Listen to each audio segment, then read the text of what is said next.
Studio Talk Show.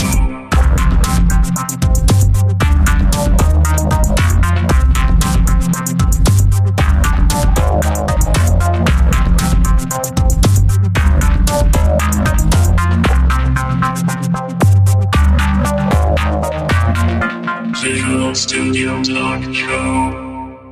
Bienvenue à une nouvelle émission du Visual Studio Talk Show, le podcast où on discute d'architecture logicielle avec la plateforme Microsoft. Mon nom est Mario Cardinal et avec moi Guy Barrette. Salut Mario, ça va bien? Oui, très bien.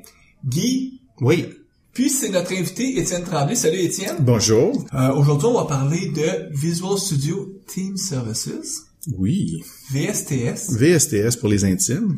Puis c'est un acronyme que tu connais bien parce que c'est quoi? C'est 4e, 5e fois que tu participes à l'émission? Probablement autour de ça. Ça fait un petit bail que je suis pas venu, par contre, ouais. Non. Mais c'est la grosse blague, VSTS, puisque c'était avant VSO. Tout le monde appelait ça Visual Studio Online. Et puis, évidemment, tout le monde était confus parce qu'ils pensaient tous que c'était Visual Studio Online. En ligne, ouais. Mais c'était pas ça du tout, c'était TFS Online. Fait que là, à chaque fois qu'on parlait à tout le monde, on disait, oui, c'est comme TFS Online. Mais là, ils disaient, TFS Online, ça existe pas, c'est Visual Studio Online. C'est-tu la même chose? Fait que là, ils ont renommé ça à Visual Studio Team Services, qui est l'acronyme de Visual Studio Team System, qui était le premier nom original de TFS en 2005. Tant qu'à mêler le monde, là. Exact. Si nos auditeurs retournent, nous, on a commencé le podcast en 2004. Étienne, t'étais notre 3e invité, je crois. Ça se peut, Et c'était sur Visual Studio Team System à l'époque. C'est comme ça s'appelait. 2005, là. En 2004, peut-être, parce que toi, t'étais quand même avec les bêtas. Ouais, Depuis 2003. Mais le nom Visual Studio Team System, ça a commencé comme ça. Donc, ça fait un gros cercle de presque 12 ans, que là, on revient au même nom, même si on essayait Microsoft on va le mettre en guillemets, là, à scrubber VSTS de l'univers Internet pour dire, ça n'existe plus VSTS. Puis là, tout à coup, c'est revenu. Donc là, il y a des blog posts qui pointent à Visual Studio Team System, qui est pas VSTS. Donc, ça a créé une espèce de confusion intéressante. Donc, oui, le nouveau nom de VSO, c'est maintenant Visual Studio Team Services. Team Services, la nuance, c'est pas banal. On n'est plus dans un système, quelque chose qu'on déploie chez soi, mais plutôt un service qu'on consomme sur le cloud. Effectivement. Et puis les prix pour consommer sont très intéressants et avantageux, évidemment. Les 5 premiers, par exemple, ça coûte rien. Donc, c'est gratuit. Si vous avez une petite équipe de 5 développeurs au moins, que ce soit architecte ou une équipe de 5, vous pouvez vous servir de VSTS gratuitement. Donc, puis on va parler de tous les services qui sont disponibles, vous allez voir. Donc, il y a beaucoup de choses disponibles dans ce service-là pour la gratuité qui est disponible. Mais là, si, mettons, on est 6 ou 7, ça coûte combien, là, ajouter un développeur? En fait, ce qui arrive, c'est que les 5 premiers sont toujours gratuits. Ouais. Donc, si on est à 7, dans le fond, on paye pour 2. Donc, c'est quand même intéressant parce qu'on paye le prix de 2, mais on a une équipe de 7. Donc, puis à un certain quota, là, on pourrait aller sur le site pour vérifier, là, mais à partir de 20, là, au lieu que ça soit 20 $ par usager, ça tombe à 14 $ par usager. Là, c'est même moins que ça. Ouais, c'est ça. Prenez-moi pas pour les prix que je vous donne sont pas nécessairement vrais, là. Allez voir, là. Avant, jusqu'à 25, tu vas payer comme 8 $ par mois par nouveau utilisateur. Puis après ça, t'as 6 $. Puis à un moment donné, ça va même tomber à 4 $ par mois. 4 puis même 2, là, c'est beaucoup de monde. Mais ça c'est très avantageux, évidemment. Mais il y a aussi l'aspect que ça dépend aussi du service que tu consommes. Donc, si tu prends la version Pro, c'est les prix que tu as donné, genre 8 $ puis 6 puis tout ça. Si tu prends la version entreprise là de Visual Studio, là, c'est plus comme dans les 45 $ au début, puis après ça baisse aussi. Donc, le prix est un petit peu plus haut si tu prends le SKU, là, en parenthèse, le produit qui est un petit peu plus cher. Tu sais, à 8 $, c'est un gros 96 $ par année. Mm-hmm. C'est pas cher, là, quand tu regardes ça. Pour les services qui sont là, effectivement. Et en plus, si tu as un Visual Studio, aujourd'hui, quand tu vas acheter Visual Studio, faut que tu l'achètes avec un MSDN. Ouais. Donc, dès que tu as un MSDN, tu as une inscription gratuite aussi. Oui, ça compte dans tes Donc, tu n'as même pas besoin de payer. Là, non, ça vient. Ça tombe dans tes crédits. Là. Avec la version Pro? Oui, à aussi. partir de la version Pro. OK. Donc, Puis peut-être si on comparait les cinq utilisateurs gratuits, est-ce qu'ils sont limités à un nombre? Non, ton projet, t'en as autant que tu veux. Autant que je veux. Puis ces projets-là, ils doivent être publics ou ils sont privés? Ils sont privés. Contrairement à GitHub où la partie gratuite, les repos là, les projets sont ouverts, sont publics. Ouais, tout à fait. Là, dans VSTS, sont privés. Ils sont tous privés. En fait, je pense que t'as pas moyen de les mettre publics dans VSTS. Donc ça, c'était une chose qui travaillait dessus là, pour que éventuellement on pourrait se servir de la plateforme de VSTS pour faire un GitHub public là. Un peu leur Codeplex de l'époque là, que Codeplex c'est devenu un peu mort là dans le fond. Il y a vraiment plus personne. Mais stratégiquement, Microsoft ils ont clairement annoncé qu'ils voulaient pas compétitionner GitHub. D'ailleurs, c'est pour ça que tous les projets open source de Microsoft sont sur GitHub. Effectivement. Et ils ne sont pas sur la version Team Services. Parce que la version Team Services, c'est pour des repos privés, pour les entreprises. Tout à fait. Tandis que GitHub, à la base, c'était pour héberger des projets open source. C'est sûr que GitHub ont aussi une offre payante où est-ce que là, tu peux rendre privé ton GitHub. Mais puis là, à ce moment-là, ils deviennent en compétition avec les Team Services de Microsoft. Mais Microsoft, eux, ils voyaient pas l'intérêt de... Tu sais, GitHub font une très bonne job pour les projets open source. Tout à fait. Puis il faut dire aussi qu'on parle des 5, je reviens un petit peu juste en arrière un petit peu là, mais les 5 usagers gratuits là, ça c'est des usagers qui utilisent Visual Studio là.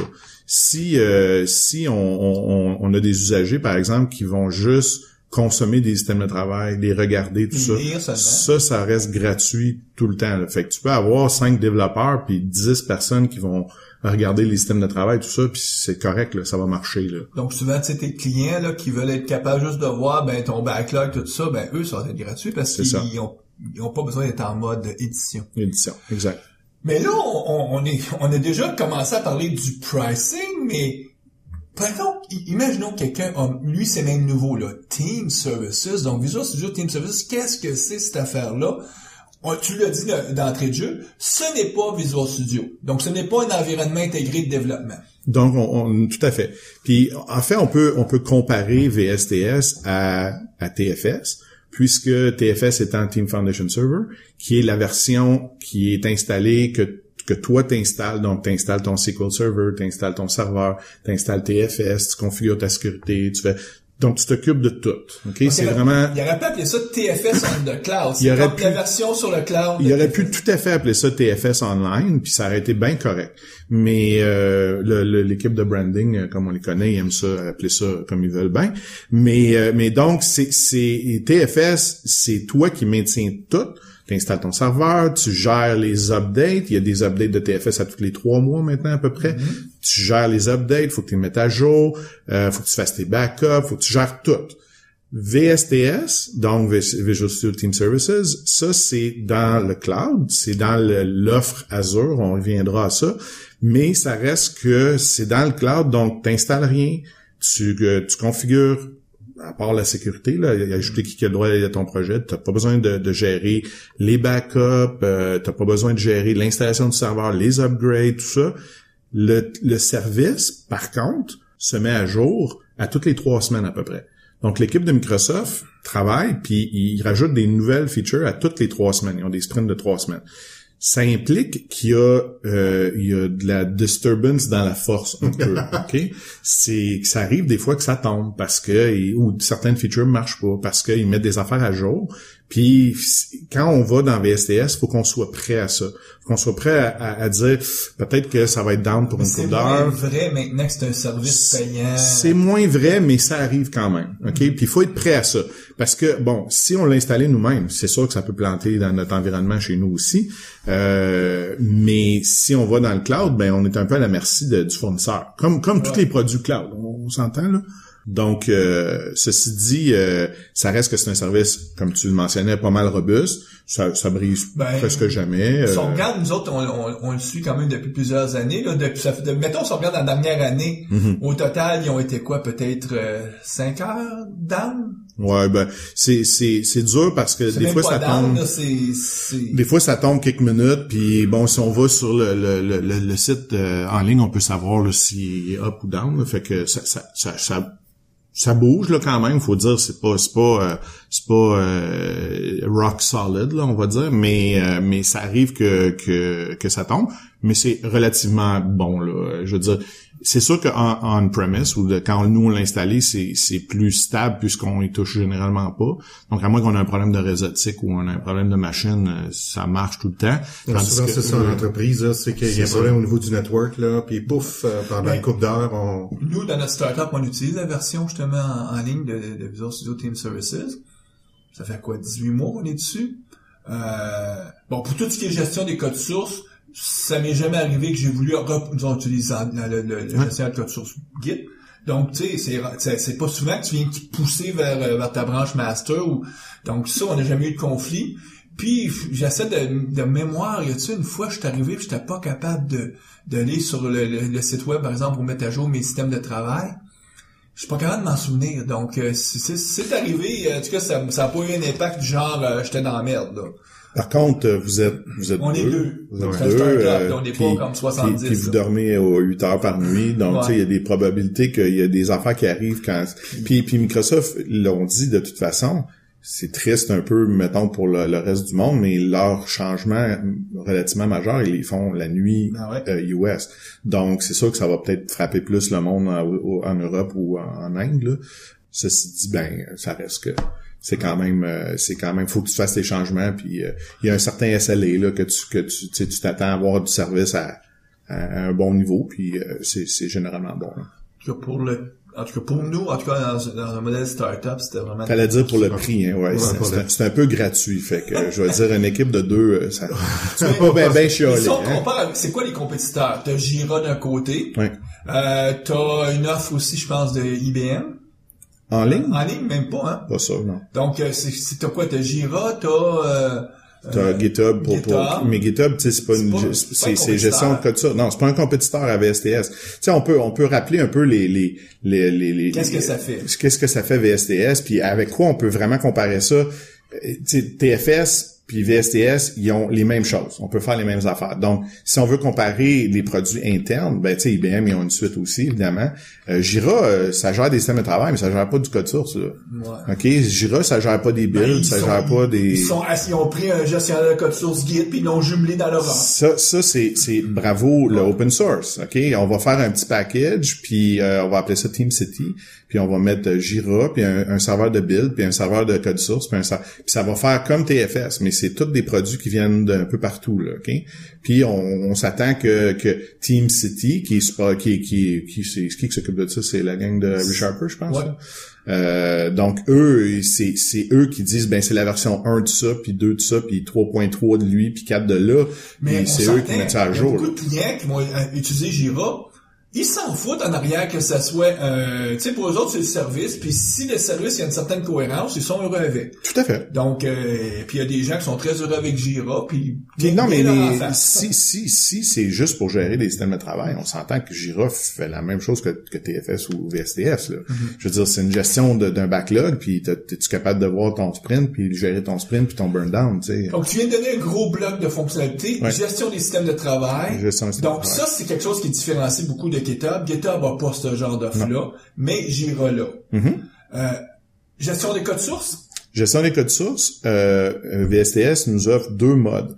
Donc, on peut prendre le mode, on va encore le mettre entre guillemets dans les airs, là, le mode classique, qui est en fait TFS VC, qui est TFS Version Control. Donc, c'est le mode qui est similaire à VSS, qui est similaire à Subversion, tout ça. Donc, un gestionnaire de code source centralisé. Et puis, depuis 2012, donc depuis TFS 2012, ils ont maintenant commencé à intégrer GitHub, pas GitHub, mais Git dans le produit. Donc, on peut avoir maintenant depuis 2015, donc la sortie de TFS 2015, puis l'équivalent du service, on peut avoir on peut avoir TFS VC et Git dans le même projet TFS.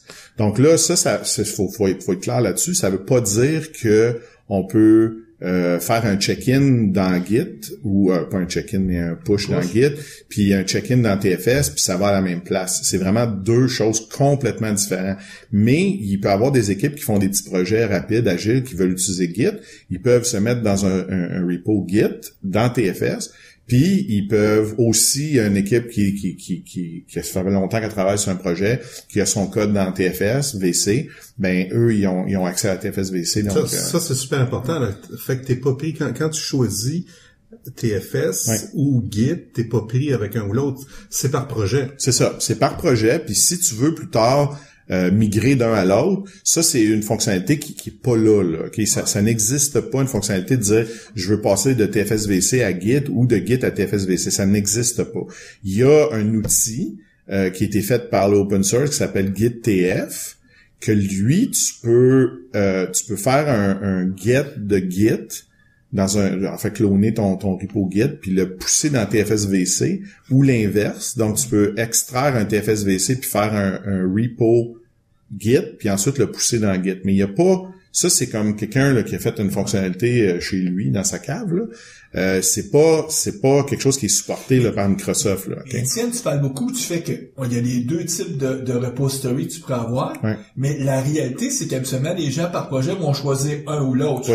Soit tu vas dire, je prends TFVC, le gestionnaire de code source centralisé, ou je prends Git. Ça, c'est tout à fait permis. Ça veut dire que t'es pas obligé d'avoir les deux. T'es pas obligé d'avoir les deux.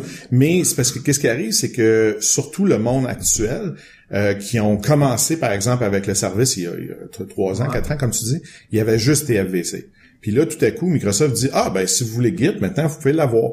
Donc là, il y a beaucoup d'équipes qui disent, moi, j'aimerais bien ça travailler avec Git. Puis j'ai 1000 items de travail ou 2000 items de travail. Là, faut que je fasse un nouveau projet, faut que je choisisse Git quand je fais le projet, puis là, je suis pris. OK, je suis pris avec, là, qu'est-ce que je fais avec mes systèmes de travail, je peux pas les transférer, etc.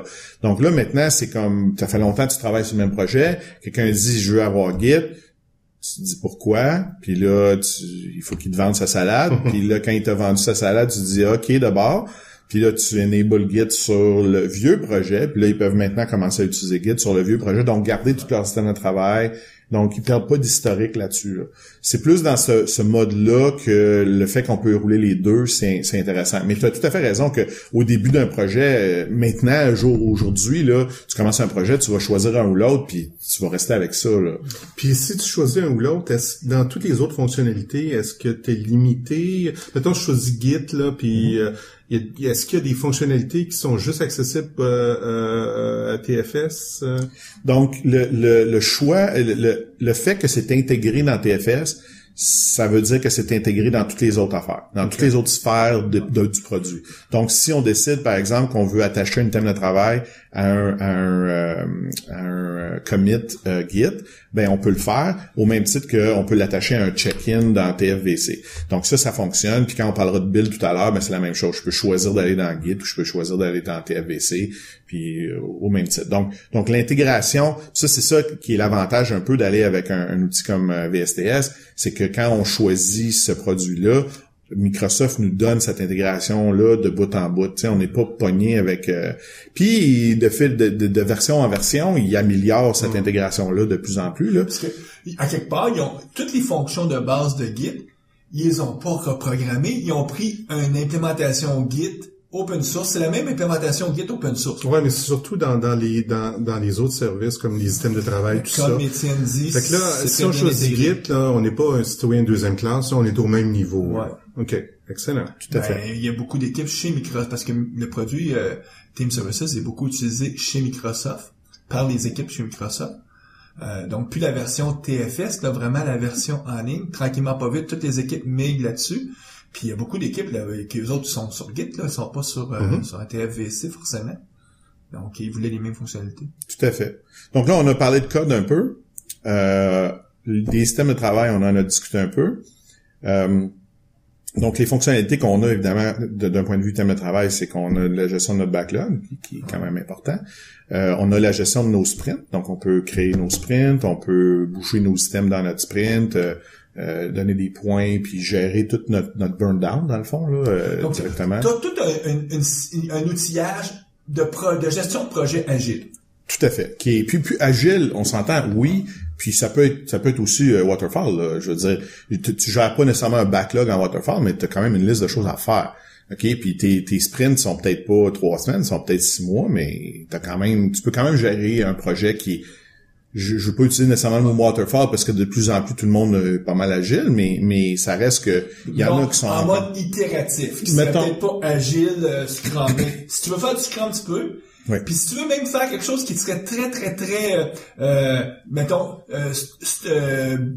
fonctionnalité par fonctionnalité, tu peux même utiliser l'approche Kanban. Tu peux utiliser du Kanban Kanban, c'est si tes auditeurs, est-ce que vos auditeurs savent c'est quoi Kanban un peu ou on veut qu'on en parle un peu? On peut présumer que mettons qu'ils sauraient pas. Si on voudrait en 30 secondes expliquer. Kanban versus Agile. Donc Agile, on a un peu décrit. On a un backlog, on a des sprints. Donc, des sprints, c'est une durée de temps. Ça peut être 2 semaines, 3 semaines, 1 mois.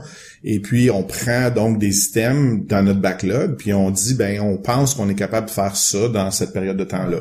Donc, ça, c'est vraiment, il y a vraiment une espèce de gestion de projet là-dessus, de dire, l'équipe dit, on est capable de prendre X nombre d'affaires dans notre sprint pour le faire. Tu as une notion d'itération qui est forte, qui peut durer, comme tu dis, 2 semaines, 3 semaines. Ça dépend de l'équipe. Scrum dit ça devrait être en bas de 30 jours. C'est ça. Donc, ça c'est plus comme Scrum / Agile. Si on prend Kanban, la nuance, c'est qu'il n'y a pas de début puis de fin. Il n'y a plus d'itération. Donc, on a un backlog de choses à faire, mais là, ce qu'on a, c'est qu'on a ce qu'on appelle des swim lanes. Donc, on a une ligne de production. On pourrait avoir ça comme une ligne de production, donc il y a des voitures qui passent sur la ligne de production. Il y a des voitures qui passent sur la ligne de production, ça n'arrête pas. Il y a tous les jours, il y a des voitures qui passent, puis là, on rajoute, dans le fond, les pneus. On rajoute le moteur. On rajoute, donc, une ligne de montage, ça fonctionne comme ça. Donc, Kanban, c'est, on a le début qui est, on va le prendre, puis on va commencer à le faire. Mais là, si on s'imagine, dans le fond, une ligne de montage, j'ai devant moi une table qui est longue là, jusqu'à la fenêtre là-bas, là, qui a 1, 2, 3, il y a peut-être 10 chaises de chaque côté. Fait qu'on pourrait dire que les 10 chaises, c'est des opérateurs. Donc, Guy est à ma droite, puis Mario est à ma gauche. Donc, ce serait 2 opérateurs. Puis moi, je suis dans le milieu, là, sur la ligne de montage. Moi, je suis la voiture, mettons. Donc, j'arriverais dans le milieu, puis là, Guy, il dit, moi, je vais arranger le bras droit à Étienne, puis Mario va arranger mon bras gauche, puis je vais aller à la prochaine étape, puis eux autres vont dire, on va te visser une main, puis l'autre va te visser l'autre main, puis on continue comme ça. Donc, le but de ça, c'est qu'on peut pas prendre la table, c'est un bout de chaîne de la ligne de montage. Donc, on n'est pas capable de prendre plus que 10 voitures. Donc, s'il y a une 11e voiture qui veut rentrer, elle peut pas parce qu'il n'y a pas de place. Il y a juste 10 chaises de chaque côté. Donc, Kanban, c'est ce qu'on fait, c'est qu'on met des limites. Donc, on se dit, on peut pas faire plus que 10 affaires en même temps.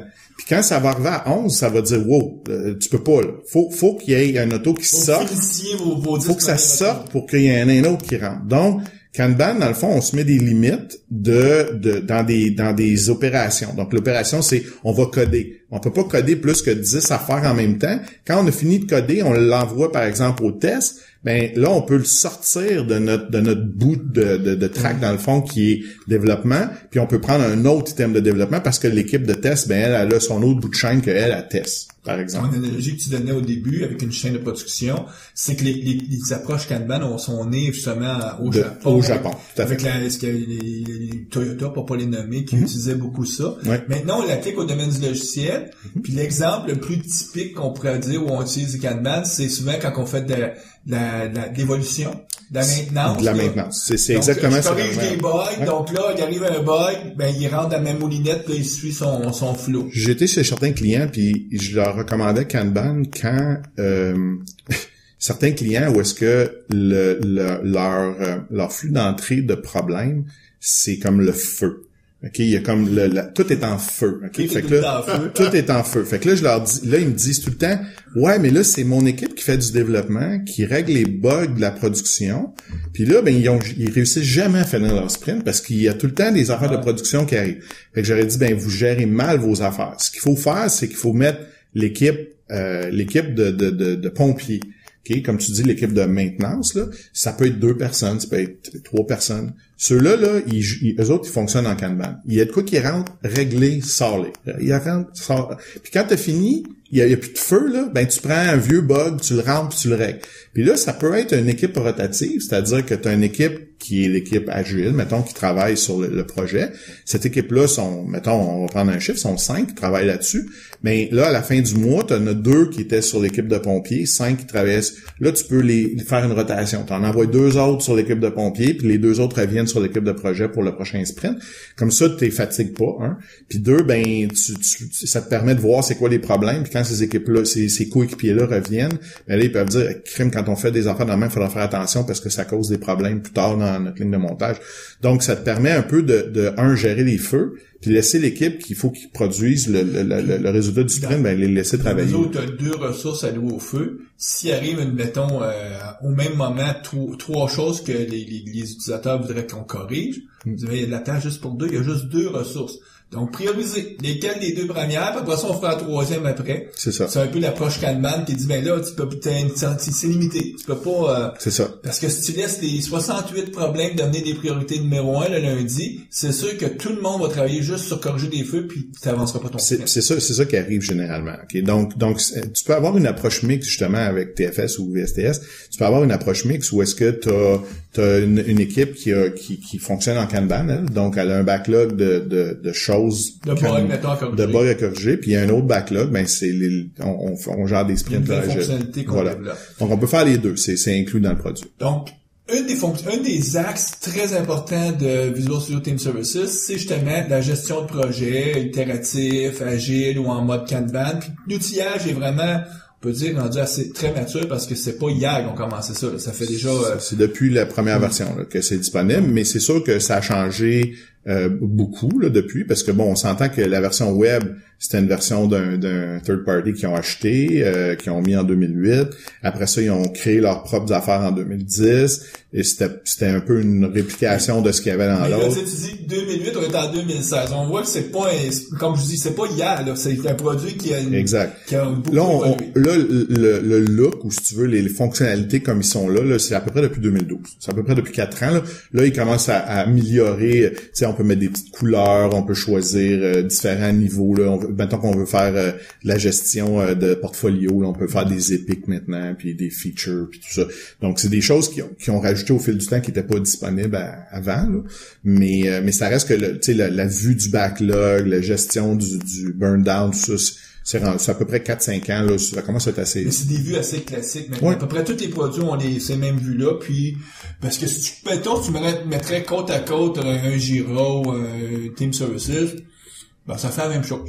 Tout à fait. Puis si tu compares même avec d'autres produits qui sont purement agiles comme Version 1 ou ces produits-là, ça fait aussi la même chose. Tout à fait. Mais c'est pas juste ça, Team Services. C'est pas juste la gestion des codes sources, la gestion des systèmes de travail. Là, on continue. Là, après que tu as évidemment ramassé tout le travail que tu as à faire, après que tu le codes, donc avec ton code, puis là, vous remarquerez, chers auditeurs, qu'on parle un peu du processus ALM en même temps. Ouais. Okay?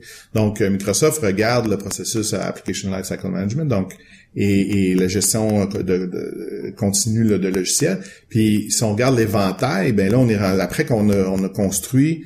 On veut faire quoi? On veut le build. On veut le construire là, de façon automatisée. Nos constructions. Exact. Nos déploiements. Donc là, pas nos déploiements tout de suite. On veut construire avant, puis on déploiera après. Donc, pour construire, bien évidemment, il y a des produits qui font ça, open source. Et puis, ben, c'est intégré donc dans le produit. Ça aussi, ça l'a énormément maturé depuis la version 2005, ça tout a changé. C'était des MS Build qui roulaient des proj files avant. Ça, c'était en 2005. Ça, c'était en 2005. Ça a évolué à un espèce de workflow en XAML où est-ce qu'on pouvait dire avec des if-then, des petites boîtes. 2010. Ça, c'était pas 2008. C'était 2010, 2012, 2015, 2013 puis 2015. C'est encore tout le temps là, ça. Mais depuis 2015, donc depuis, on dirait, le début de l'année, même dans VSTS, là, c'est rendu un système qui est basé plus sur des tasks. Et puis, l'intérêt de ça versus, par exemple, le XAML qui était là à l'époque, le XAML, ben ça roulait juste sur Windows. OK? Puis là, évidemment, ben Microsoft étant de plus en plus en amour avec Linux puis iOS puis toutes ces choses-là, ben là tout le monde disait ben moi je vais aller chez un compétiteur parce qu'ils sont capables de builder du iOS puis vous autres vous êtes pas capables.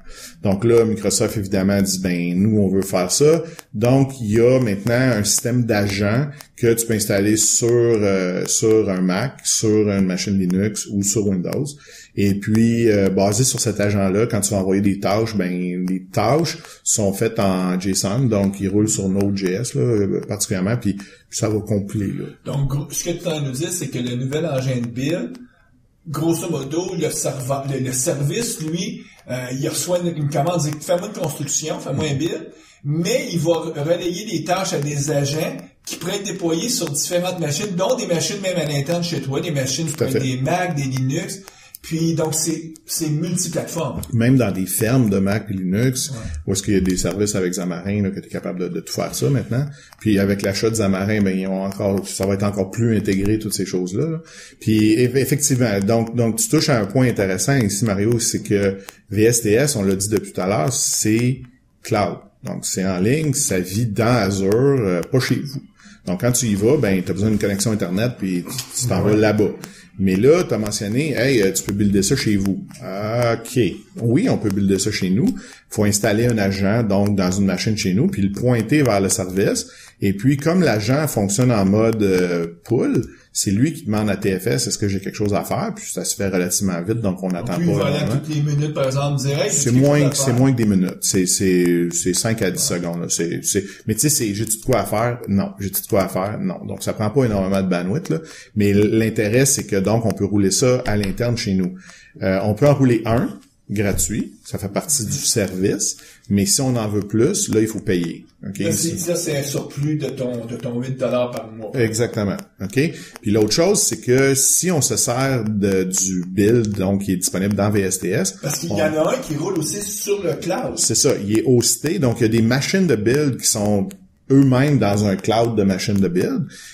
Puis quand tu veux builder, ben il va s'en chercher une, il l'implante, puis il déploie ton build dessus.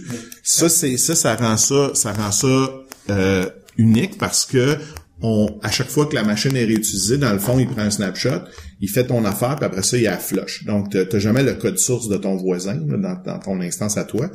Par contre, ça, c'est ce qu'on appelle le Hosted Build Service, puis ça, t'as des minutes par mois qui sont avec le service. Donc, t'as un certain nombre de minutes qui t'ont donné. Puis ça, après ça, tu commences à payer du surplus. Parce que les autres, il faut qu'ils fassent rouler. Mais c'est quoi? C'est une machine Windows qui part en dessous de la couverte pour te rouler ça? Ça dépend ça dépend des tâches que tu veux. Puis généralement, ça va être une machine Windows. Donc, ils n'ont pas encore une ferme de machines Xamarin, par exemple, ou de machines iOS ou d'autres. Mais quand on choisit nos tâches, si on choisit une tâche Xamarin, on peut le pointer au Xamarin Cloud, là, pour qu'il aille faire les affaires là-bas, là. Il y a juste une nuance, c'est que Apple veut pas que tu builds sur quelque chose qui est pas une machine Apple. Pour ça, entre autres, tu vas t'installer, par exemple, une machine Apple chez toi, qui, elle, va pointer vers ce service-là, parce que pour être capable de compiler ta version iOS, il faut qu'elle ait compilé sur un poste Apple. Donc, cette limitation-là. Mais, par exemple, ton Android, tu peux la faire construire sur le cloud, parce qu'il n'y a pas cette limitation-là avec les produits Google.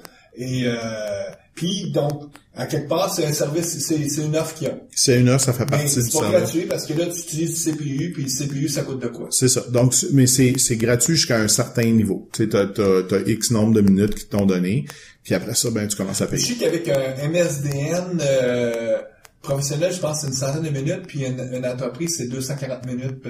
Ça, on peut aller à vsts.com, là. Je suis sûr que on a toute cette info-là. Je veux pas induire le monde en erreur parce que, écoute, ça change tout le temps. Ça change tout le temps. Ce que les gens se rendent pas compte, souvent ils regardent ça et ils disent, attends une minute, ça va me coûter, je sais pas moi, au total, tu regardes, ça va me coûter $18 ou $30 par mois pour builder. Ou mettons $150 par mois pour builder. Puis les gens font comme, c'est de l'argent ça là, $150. Mais aujourd'hui, tu le paies, que ce soit juste dans ton compte d'électricité pour rouler ton serveur, l'entretien de ta machine, l'immobilisation de ta machine, c'est parce que tu changes de machine de build à toutes les 3-4 ans.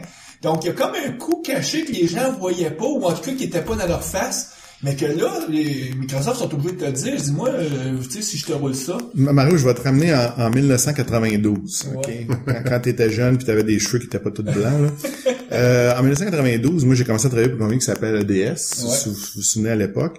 Et puis, je travaillais avec des mainframes. Ouais. Donc, à chaque fois qu'on faisait une compilation, donc je disais compile sur le mainframe, ça coûtait de l'argent, énormément d'argent. Là. Donc, il fallait qu'on regarde notre code pendant des heures là, pour s'assurer qu'il manquait pas un point-virgule ou rien, là, pour l'envoyer à la compilation. Puis là, il nous revenait puis il disait « OK, tout a compilé. » Là, les gouttes d'eau, là, ils arrêtaient, là, parce que là, on avait le droit de faire 8 compiles, puis après ça, non, ça coûte trop cher sinon. Après 8 compiles, c'est que t'es pas un bon programmeur, puis t'as pas assez testé ton code dans ta tête avant. Exactement. Donc, c'est paradoxal, parce que là, maintenant, c'est totalement le contraire. Exact. Là, on parle de la compilation, écoute, on fait qu'à l'époque, le taux horaire, était bas comparativement au coût du matériel.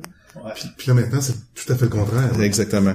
Fait que d'où c'est quand même intéressant hein, d'où on part puis où on se comme ça. Parce que lancer une compilation maintenant sur le cloud, sur Azure, au total, ça coûte quelques sous.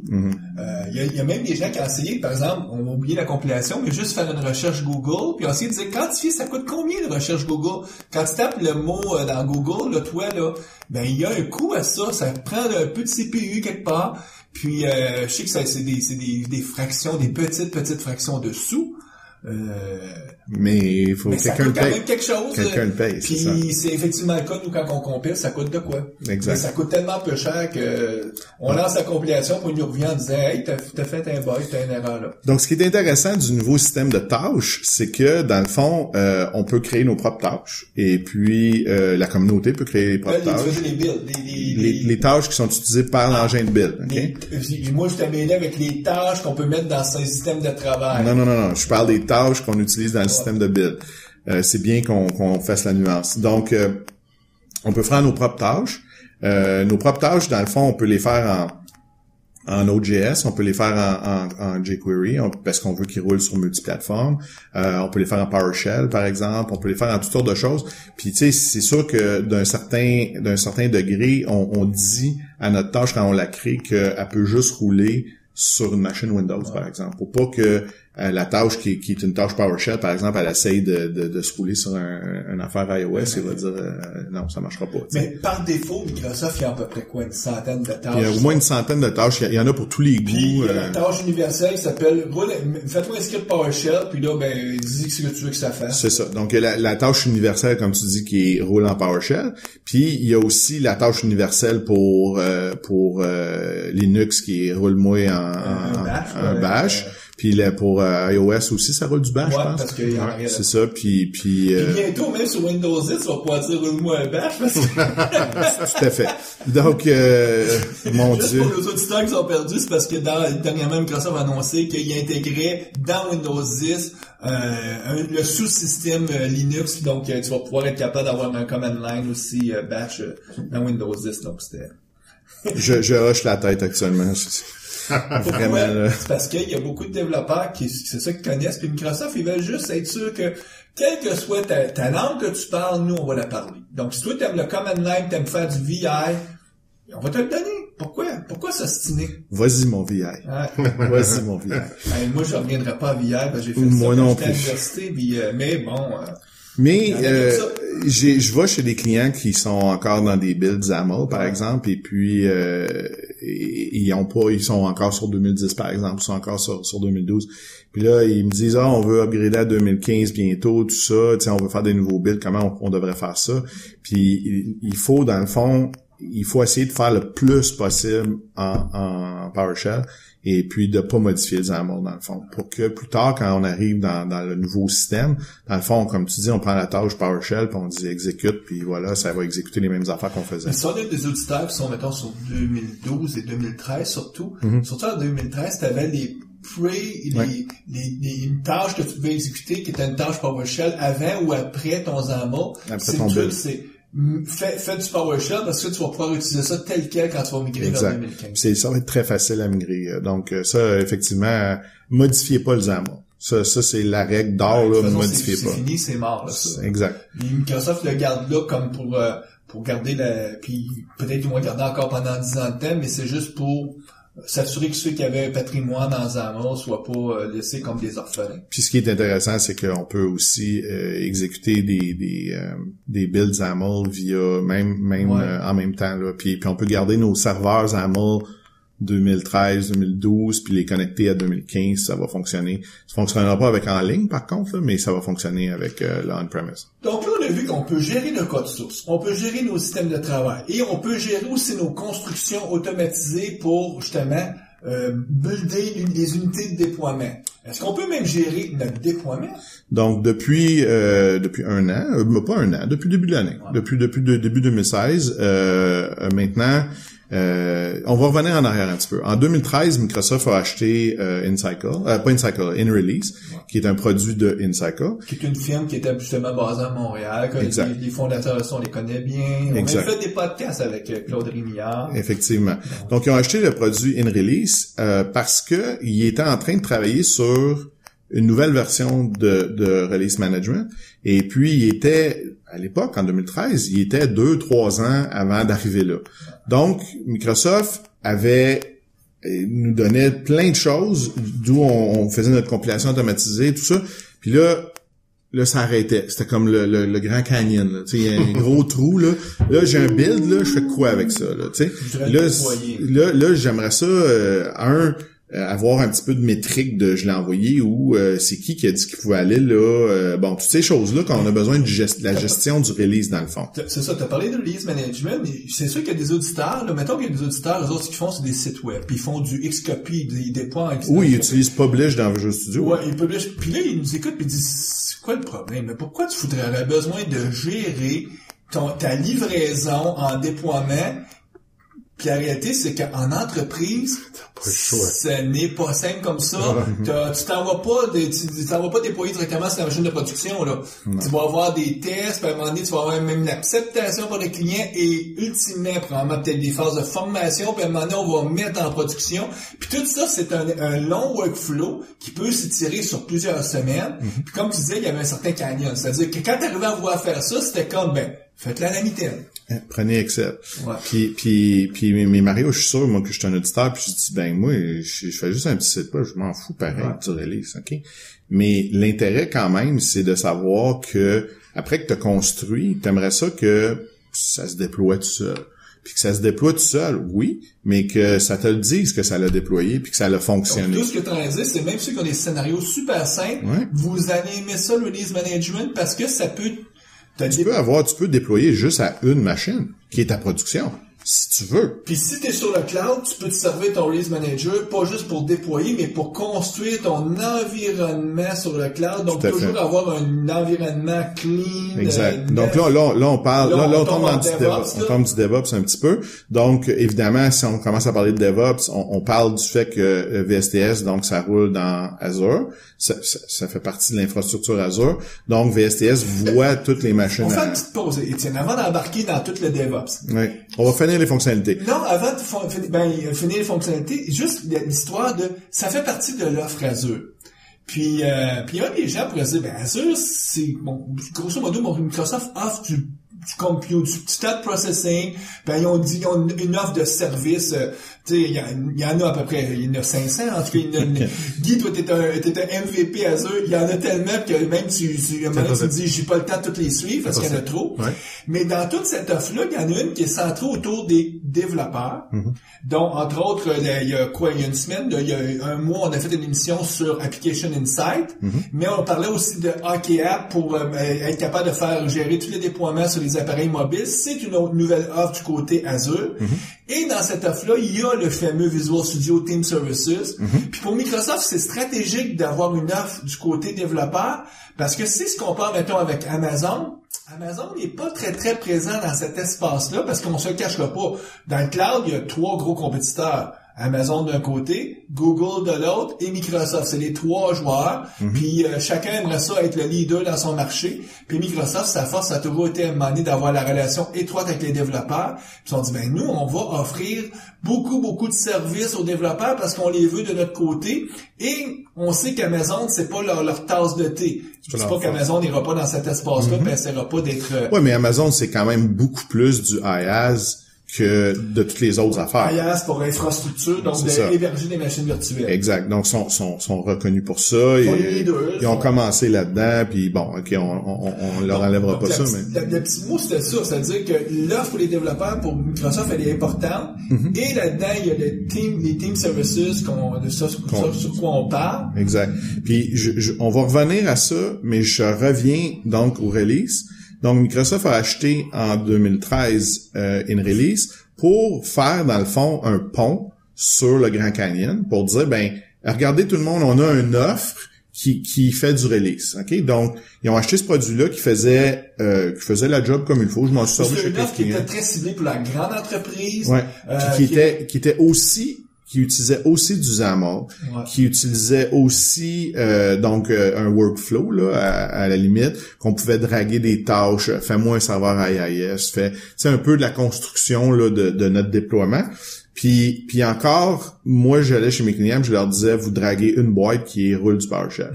OK, puis c'est tout. Mais ce que ça faisait, c'est que ça coordonnait, comme tu mentionnais tantôt, les longues périodes de déploiement. Parce que je pouvais déployer sur une machine, puis là, j'attends que quelqu'un teste, que quelqu'un dise « OK, c'est beau », puis là, on peut aller au prochain. Ça peut prendre 2 jours, ça peut prendre une semaine, des fois, ça prend 1 mois.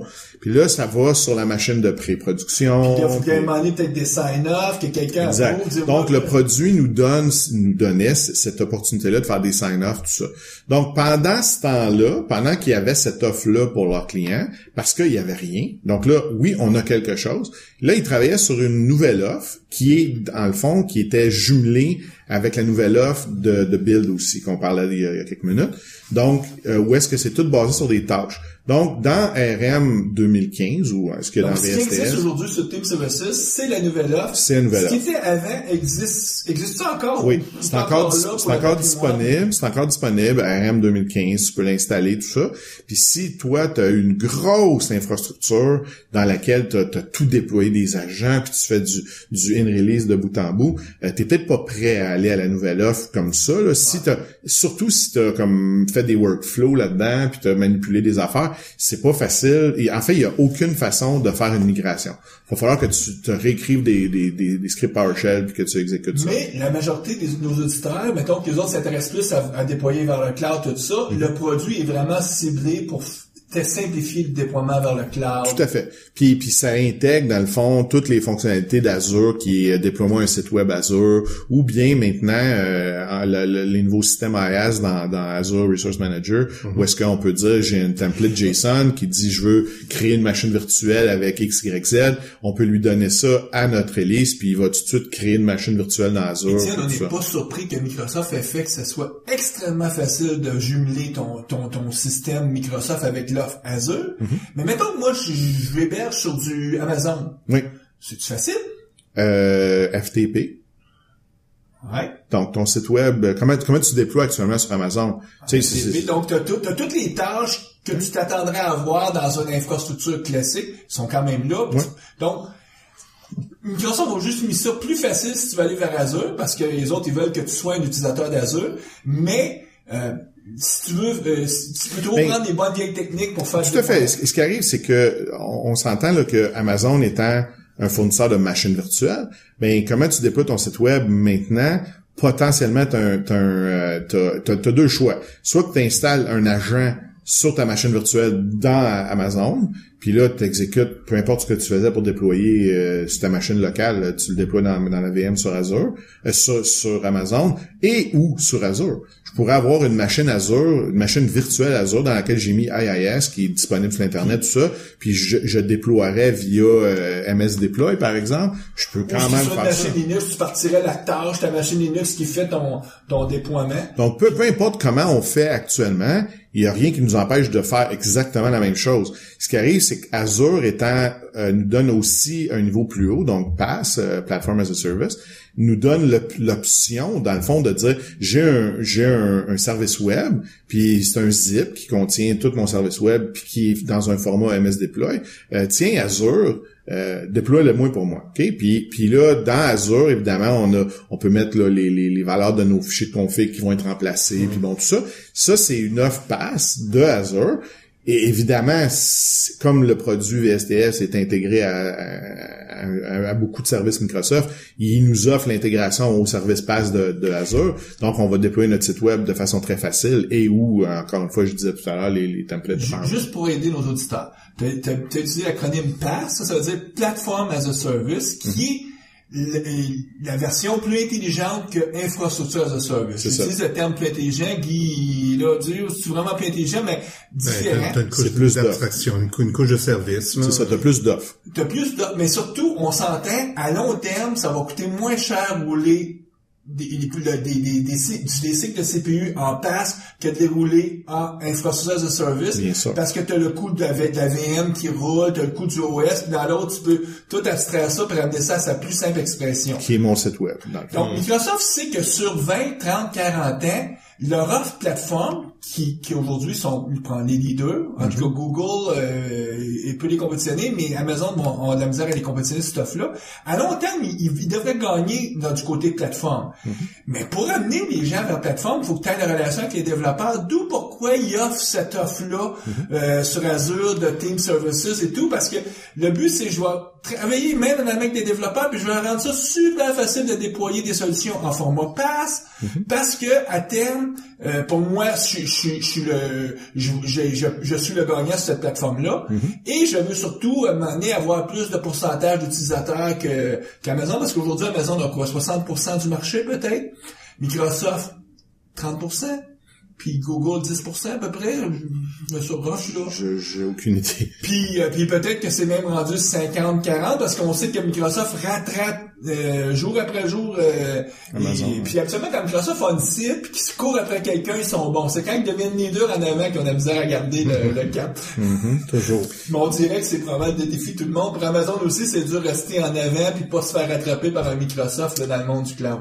Donc, je reviens aux releases. Donc, nouvelle offre. Merci, Étienne, de garder le cap. Nouvelle offre. Non, parce que t'as tendance à t'égarer.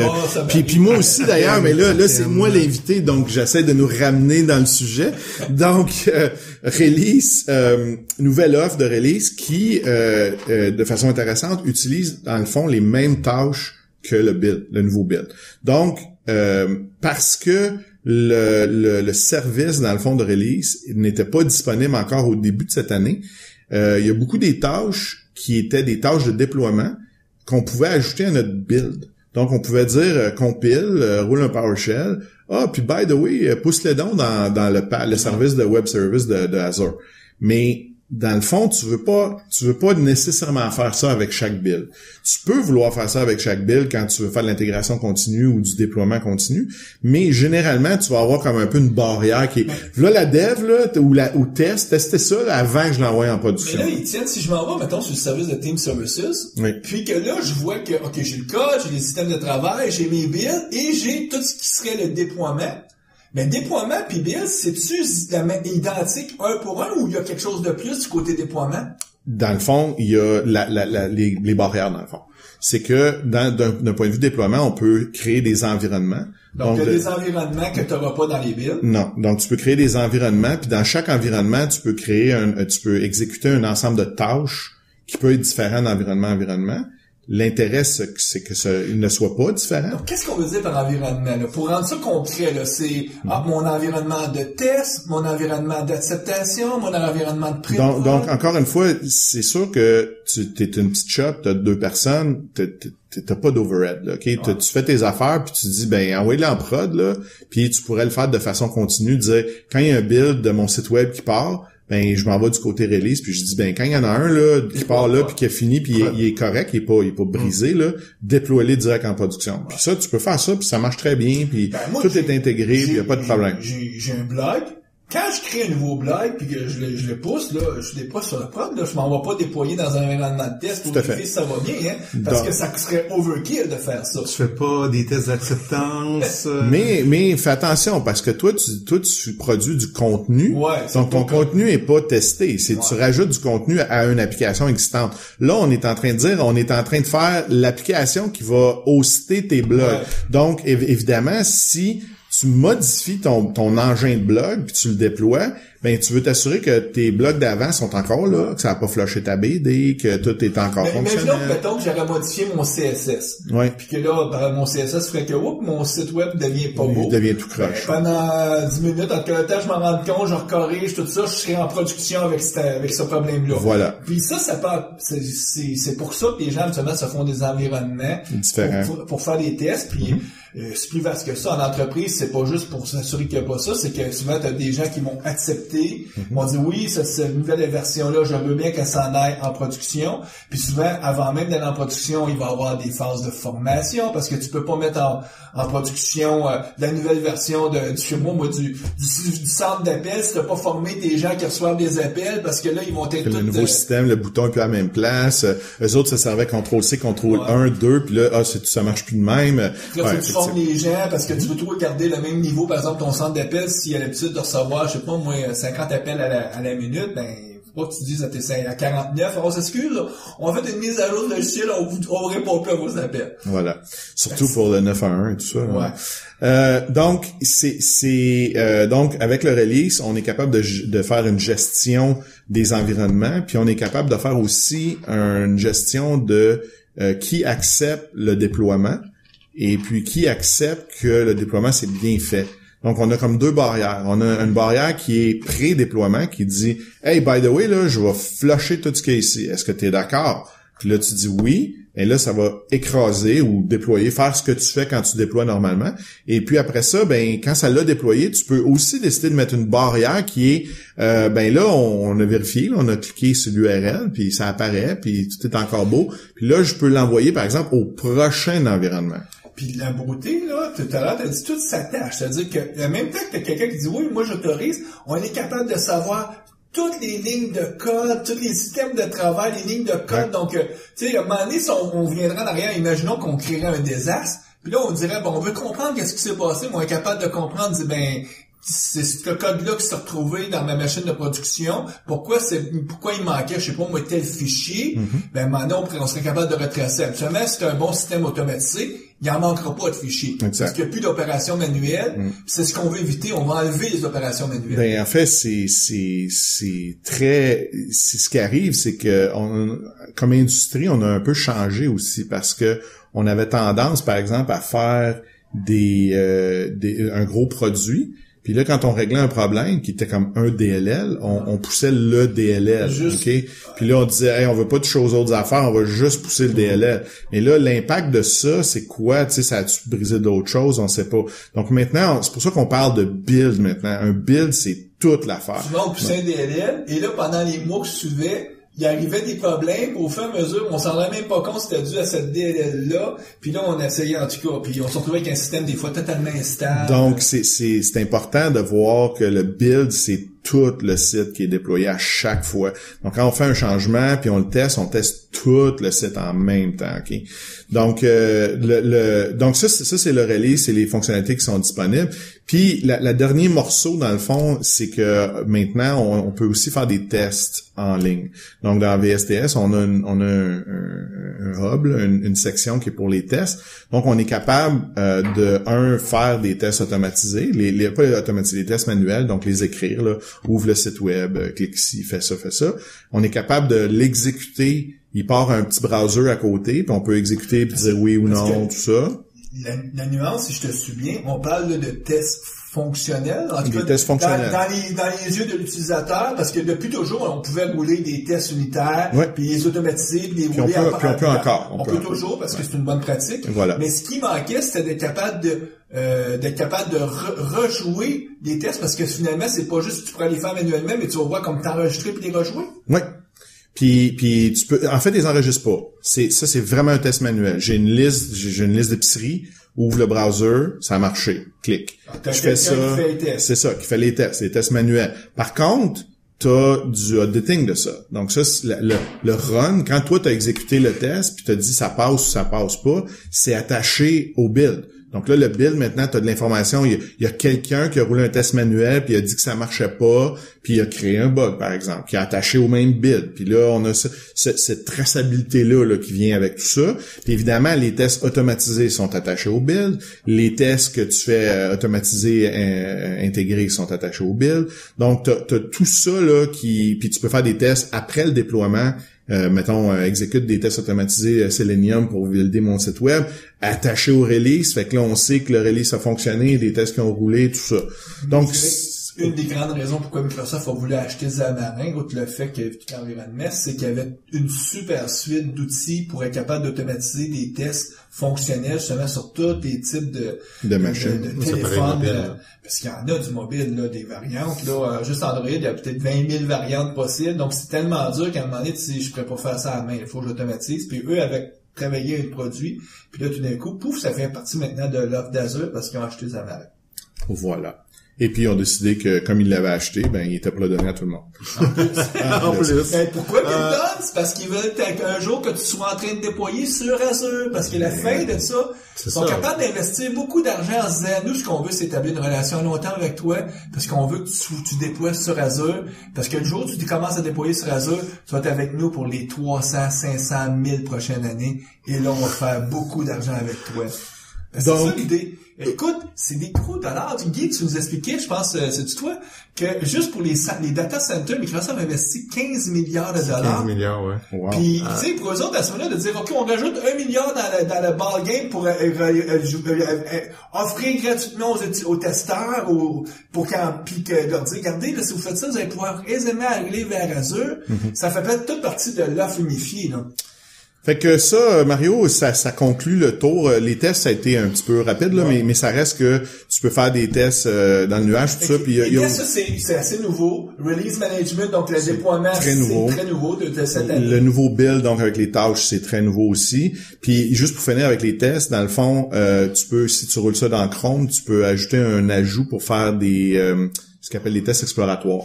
À partir donc les tests exploratoires, le add-in de tests exploratoires, ce qui est le fun, c'est que lui, il peut enregistrer, il peut prendre des snapshots, il peut enregistrer un peu ce que tu fais, puis il s'intègre aussi avec tes FS, les bugs, puis bon, toutes ces choses-là. Là. Donc c'est ça aussi, c'est une nouvelle offre qui est assez récente. Là. Donc puis évidemment, Team Services, il y a un marketplace. Donc tout le monde veut rajouter des affaires, c'est ça. Un gros écosystème. Puis Microsoft, ce qu'ils font de plus en plus, c'est que toutes les fonctionnalités qu'on voit comme release, test, build, ça va devenir une fonctionnalité que quand tu adhères au service, tu peux aller dans le marketplace puis dire j'aimerais ça, par exemple, un exemple concret de ça, là, c'est j'aimerais ça utiliser NuGet dans VSTS. Ben je vais installer le packaging là, de NuGet, puis ça apparaît dans mes affaires, j'ai un nouvel onglet qui est Packages, je peux gérer dans le fond tout le de NuGet, mais dans VSTS. Il y a beaucoup de ceux-là qui vont être gratuits, puis il y en a certains, celui si tu veux, lui, coûte certains expert utilisateur. Puis les tiers parties, parce que là, si je comprends bien l'écosystème, c'est que tu as un paquet de compagnies à côté qui commencent en disant, hey, moi, je vais offrir aussi je sais pas moi, un add-in qui te permet d'avoir la gestion d'un calendrier dans ton Team Services. Voilà. Pour, par exemple, être capable de pouvoir rentrer tes heures de tes tâches, tout ça, donc une espèce de timesheet qui est intégré aussi. Donc il y en a tout plein là, puis il va en avoir de plus en plus là. Puis ce qui est aussi intéressant, c'est qu'on peut les télécharger puis les installer dans TFS on-premise aussi. Donc certaines, pas toutes là, mais certaines on peut faire ça. Donc ça fait un peu le tour là, des fonctionnalités là qui sont disponibles actuellement dans VSTS. Pour terminer, s'il y avait un endroit, il faudrait que je suive savoir qu'est-ce qui se passe dans cet écosystème-là. Y a-tu un blog? Ben, le blog de Brian Harris, c'est la place, là. Ouais. À chaque fois qu'il y a un nouveau sprint de fini, chaque fois qu'il y a un nouveau sprint de fini, il met qu'est-ce qui s'est passé, il dit les nouvelles affaires. Puis il met aussi des mea culpa, Brian. Quand ça va pas bien, puis il est arrivé quelque chose, il va faire un blog, il va dire, là, on a moffé, là. On a fait de quoi qui a pas marché comme il faut. C'est déjà arrivé, à un moment donné, il était en retard sur un feature ou quelque chose comme ça. Puis il va dire, puis il fait un mea culpa, puis on a été down pendant 5 heures une fois, puis il a dit ça a fait une cascade de problèmes, puis il explique le problème, pourquoi ils ont été down, puis comment c'est maintenant réglé, puis tout ça. Donc oui, il est pas mal. Donc c'est la place si vous voulez savoir. C'est intéressant aussi parce que ça permet d'apprendre qu'est-ce que c'est rouler des services en ligne 24 heures sur 24. Si un jour vous dites moi j'embarque dans cette industrie-là, ben tu sais faut apprendre des gros joueurs. Faut apprendre des grands. Bon, Microsoft, ils ont quand même des millions d'utilisateurs, donc il y a des apprentissages qu'ils font, puis dans l'ensemble, ils sont pas parfaits, mais ils doivent en faire assez de bons coups pour qu'ils perdent pas leurs clients. C'est un beau service. On va dire ça. C'est un beau service. Quand on est développeur, puis on est une petite shop, puis on n'a pas trop d'affaires, puis on veut juste commencer. Écoute, on peut même downloader la version Community qui est très similaire à la version Pro, puis se plugger là-dessus, puis commencer à travailler. Qu'on aurait dû dire dès le début, c'est pas un service orienté juste Microsoft. Non. Les shops Java, là, ils regardent ça puis ils font comme wow! J'aime ça parce que t'es tout capable de faire ce que tu peux faire dans le monde Java avec ça. Les shops PHP, finalement, c'est indépendant de la technologie que tu utilises. Tout à fait. Tant que si tu sais, puis généralement, toutes ces mettons, les technologies qui sont pas Microsoft, ils utilisent pas mal tout Git maintenant. Ouais. Puis maintenant qu'on peut se faire des repos Git, ben, c'est juste clone ton repo Git qui vient de TFS, puis tu tu l'as dit, Team Services, c'est plus que juste des repos Git, parce que souvent le monde pense, un service en ligne, c'est une gestion de code source. Oui. Non, c'est plus que ça. Et un petit peu plus. Et beaucoup plus même. Étienne, on te remercie. Ça fait plaisir. Ça fait un bon tour d'horizon. Puis, écoute, on va te remettre en ligne, on va te remettre dans la queue, puis t'as réinvité, donc... Pas de problème. Ça va me faire plaisir de revenir. Il y a beaucoup de sujets qu'on n'a pas parlé. Écoute, le DevOps en général, je sais que tu vas avoir un meeting avec quelqu'un d'autre là-dessus, qui est très à la mode, puis il faut parler de ça. Les containers, qui est un autre patente qui est complètement à la mode, ça aussi. Ouais, donc, peut-être que je te mettrai en ligne plus vite pour nous parler de containers, Docker, tout ça, c'est parce que toi, tu en manges de ces petits animaux-là. Écoute, quand je peux, j'en mange, ouais. Nous, on va souhaiter bonne programmation à nos auditeurs et on vous revoit le mois prochain. Au revoir.